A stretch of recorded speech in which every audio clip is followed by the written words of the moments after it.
السلام علیکم جی، ابھی ہم اڈیالہ جیل جا رہے ہیں۔ آج توشہ خانہ کیس کی سماعت ہے اور اس میں بتاؤں آپ کو کہ خان صاحب اور بی بی صاحبہ کو تو اس کیس کے اندر اب 1 منٹ بھی پابند سلاسل نہیں رکھا جا سکتا۔ اس کی ریزن یہ ہے کہ جب سپریم کورٹ کا فیصلہ آ گیا ہے نیب ترامیم کے حوالے سے، تو اس کیس کو تو اب چلا ہی نہیں جا سکتا اور بی بی صاحبہ کو تو فوراً رہا کر دینا چاہیے تھا، لیکن نہیں کیا گیا۔ کیوں نہیں کیا گیا آپ کو پتہ ہی ہے کہ جب فکس میچ ہو، لندن پلان ہو، لندن ایگریمنٹ کو ایگزیکیوٹ کرنا ہو تو پھر تمام اس کے اندر جو بھی ہیں، چاہے وہ ججز آئیں، چاہے وہ پولیس والے ہیں، چاہے وہ نیب والے ہیں یا دیگر ہیں، تو وہ اس میں اپنا اپنا رول ادا کرتے ہیں۔ وہ رول ادا کر رہے ہیں، لیکن ان کو تو کم سے کم رہا کر دینا چاہیے تھا اور خان صاحب بھی اس کیس میں مزید پابند سلاسل نہیں رہ سکتے۔ خان صاحب کی رہائی اس حوالے سے ممکن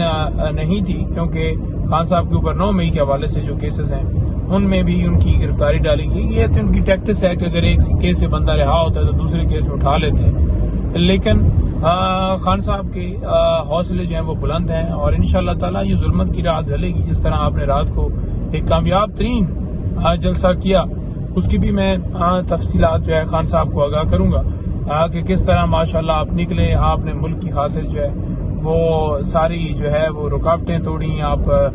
پہنچے، پیدل پہنچے، بڑے دور دور علاقوں سے پہنچے، پورے پاکستان سے آپ آئے، اوورسیز پاکستانی آئے، تو بہت زبردست آپ نے پارٹیسپیشن کی۔ تو اس حوالے سے میں خان صاحب کو مکمل جو ہے وہ تفصیلات جو ہے آگاہ کروں گا۔